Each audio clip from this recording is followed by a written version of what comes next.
to the video series of subject OOPS. So today's our topic is scope resolution operator and memory management operators in OOPS.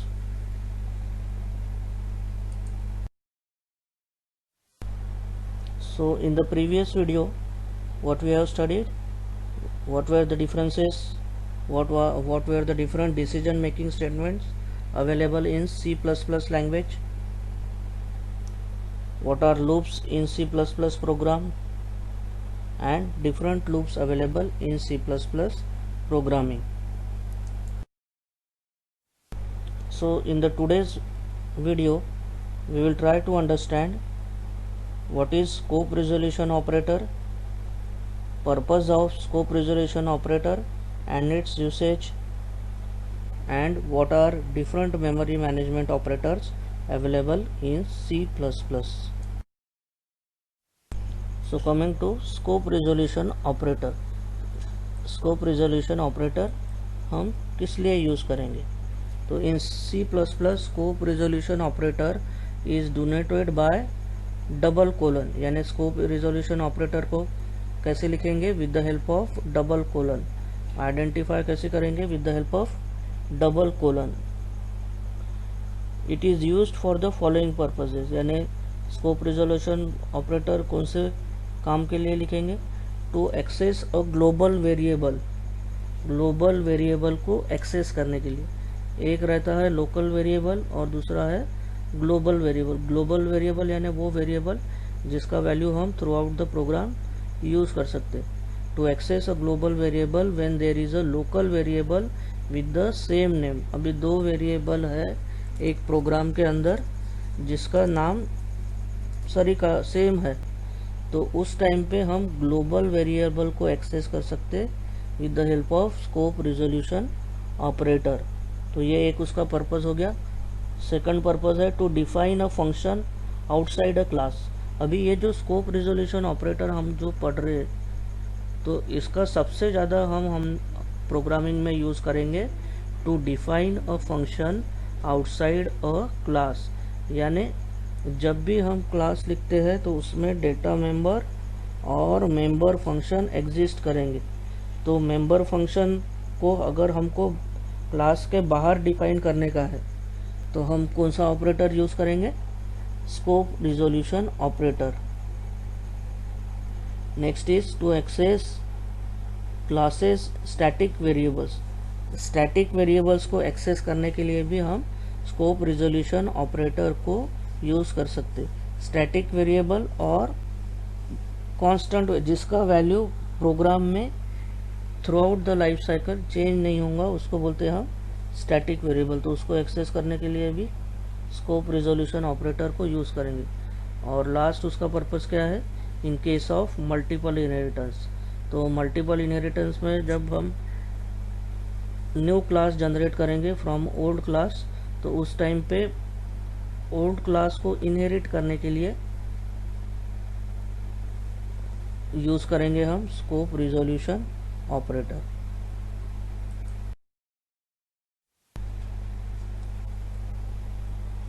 So main purposes जो हम हमारे syllabus में use करेंगे scope resolution operators को, तो first है to define a function outside a class. तो if a member function of a class, यानी क्लास के अंदर का जो मेमोरी फंक्शन है उसको हमको क्लास के बाहर डिफाइन करने का है, then scope resolution operator is use to assess the member function.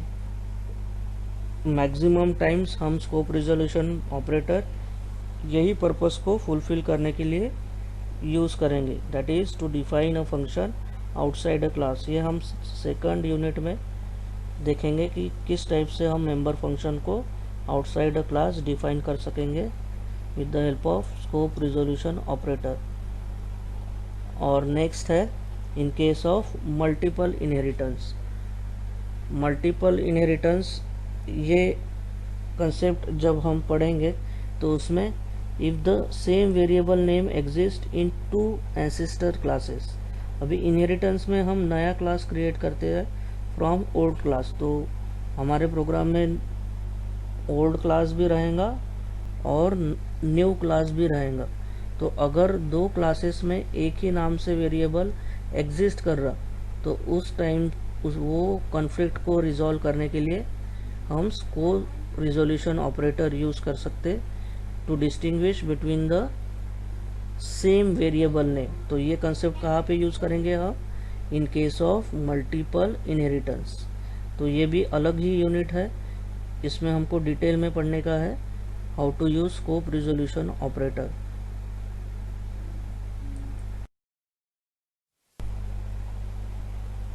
तो what are memory management operators in OOPs? तो मेमोरी मैनेजमेंट ऑपरेटर्स कौन से हैं सी प्लस प्लस लैंग्वेज में? तो two types of memory operators available है in C plus plus. First one is new memory operator and next is delete memory operator. कौन से memory management operator available है? New and delete. C language में एक था हमारे पास malloc memory allocation के लिए, तो उसी टाइप से सी प्लस प्लस में ये दो नए ऑपरेटर है, new and delete.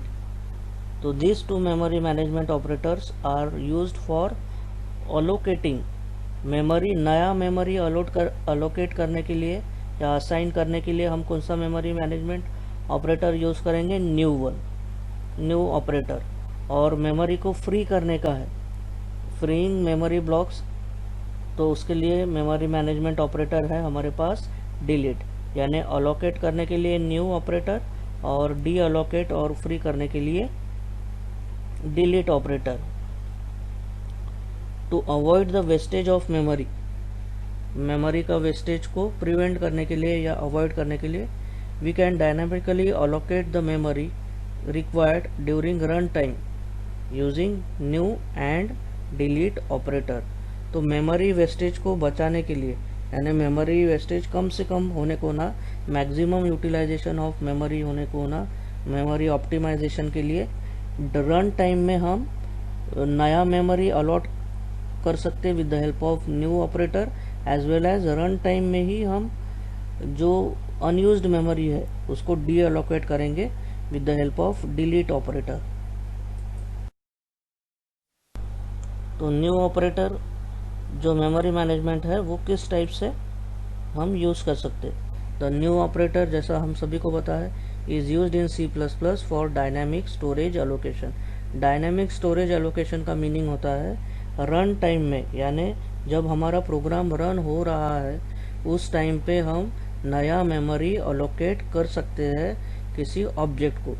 This operator can be use to create object of any type. इससे हम किसी भी टाइप के ऑब्जेक्ट को नया मेमोरी अलॉट कर सकते हैं, किससे? With the help of new operator. अभी सिंटेक्स क्या है न्यू ऑपरेटर लिखने का? पॉइंटर वेरिएबल, हमें फर्स्ट क्या लिखना पड़ेगा? Pointer variable equals to new data type. तो in the above statement new is the keyword. देखो यहाँ पे सिंटेक्स में हमने न्यू वर्ड यूज किए, तो new is a keyword. Keyword यानी जिसका मीनिंग पहले से सी प्लस प्लस के कंपाइलर को, सिस्टम को पता है। And pointer variable is the variable of type data type. और ये पॉइंटर वेरिएबल जो फर्स्ट हमने यूज किए हैं, ये क्या है? ये एक वेरिएबल है जिसको हम किसी भी डेटा टाइप में इंटीजर के लिए या स्ट्रिंग वेरिएबल के लिए यूज कर सकते हैं। एग्जाम्पल देखेंगे, integer pointer a equals to new keyword है इंटीजर 20। अभी इसका मीनिंग क्या है ये एग्जाम्पल का? सिंटेक्स देखो, पॉइंटर वेरिएबल की जगह हमने क्या लिखे? इंटीजर पॉइंटर ए, यानी ये पॉइंटर ए किस डेटा टाइप का है? इंट टाइप का।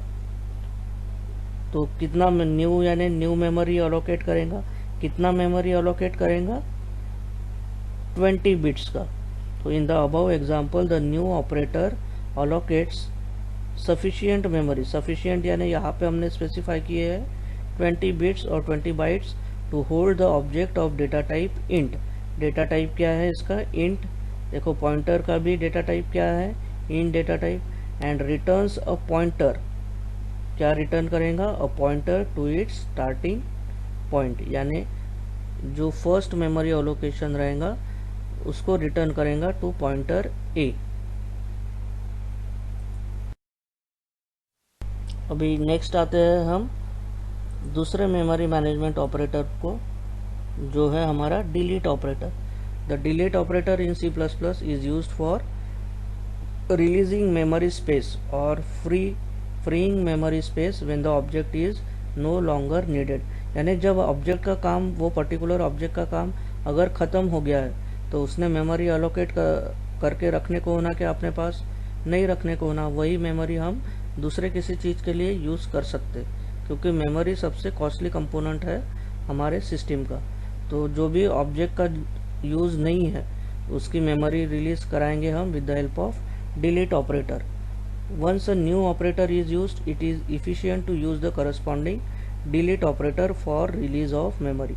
अगर न्यू ऑपरेटर से हमने मेमोरी क्रिएट किए थे किसी ऑब्जेक्ट के लिए, तो डिलीट ऑपरेटर से हम क्या कर सकते हैं, उसका मेमोरी हम रिलीज कर सकते हैं। इसका भी जनरल सिंटेक्स है, general syntax of delete operator. Simple general syntax है, डिलीट कीवर्ड लिखने का है और पॉइंटर वेरिएबल। पॉइंटर वेरिएबल हमने न्यू में भी यूज़ किए थे। एग्जांपल देखते हैं। तो देखो यहाँ पे न्यू ऑपरेटर क्रिएट किए इंटीजर टाइप का, integer pointer a equals to new int, इससे मेमोरी अलोकेट होगा और पॉइंटर किसको पॉइंट कर रहा है, 100 को। तो सी आउट किए, सी आउट मीन्स प्रिंट एफ इन C++। तो सी आउट क्या होगा, पॉइंटर ए, पॉइंटर ए किसको पॉइंट कर रहा, टू 100, तो प्रिंट क्या होगा, 100। मेमोरी, अभी ये पॉइंटर ए का काम ख़त्म हो गया तो मेमोरी रिलीज करने का है हमको, तो कौन सा ऑपरेटर यूज़ करेंगे हम, अपना डिलीट ऑपरेटर। तो सिंपली उसका सिंटेक्स से जाए, डिलीट कीवर्ड लिखे और पॉइंटर का वेरिएबल क्या है, ए। ठीक है, देखो पॉइंटर वेरिएबल, वेरिएबल का नाम लिखने का ऐसे, तो डिलीट ए, इससे क्या हो जाएगा, जो ए का वैल्यू है या ए के लिए जो मेमोरी वैल्यू, ए के वैल्यू के लिए जो मेमोरी अलोकेट किया था वो क्या हो जाएगा, वो मेमोरी फ्री हो जाएगा या डी अलोकेट हो जाएगा। So important MSBT questions, previous exam में आस्क किए हुए क्वेश्चंस है। List any 2 memory management operators of C++, list करने का है, सिर्फ 2 मार्क्स का क्वेश्चन है, सिर्फ नाम लिखने का है मेमोरी मैनेजमेंट ऑपरेटर्स के, that are new and delete. उसके बाद next is what is scope resolution operator, 2 marks के लिए क्वेश्चन है, सिर्फ डिफाइन करने का है और उसको डिनोट किस टाइप से करेंगे वो लिखने का है। Explain the significance of scope resolution operator with example, अभी विथ एग्जाम्पल बोला है और एक्सप्लेन करने के लिए बोला है। 4 मार्क्स का क्वेश्चन है, तो कंप्लीट डिस्क्रिप्शन आएगा of scope resolution operator with example. Next is explain the new and delete, ये दोनों मेमोरी मैनेजमेंट ऑपरेटर्स है विथ एग्जाम्पल, तो एग्जाम्पल के साथ ये दोनों ऑपरेटर्स को हमें एक्सप्लेन करने का है। So what we have learned in this video, what is scope resolution operator, scope resolution operator क्या है वो देखा हमने। उसके बाद पर्पस क्या है स्कोप रिजोल्यूशन ऑपरेटर का और उसका यूसेज क्या है कि वो कहाँ पे यूज़ होगा, और what are different memory management operators available in UP और C++ लैंग्वेज। तो ये सब हमने देखे इस वीडियो में। So thanks for watching this video lecture. If you have any questions, doubts or queries, you can mail me or contact me at this number. In the next topic, we will understand the concept of arrays and structure.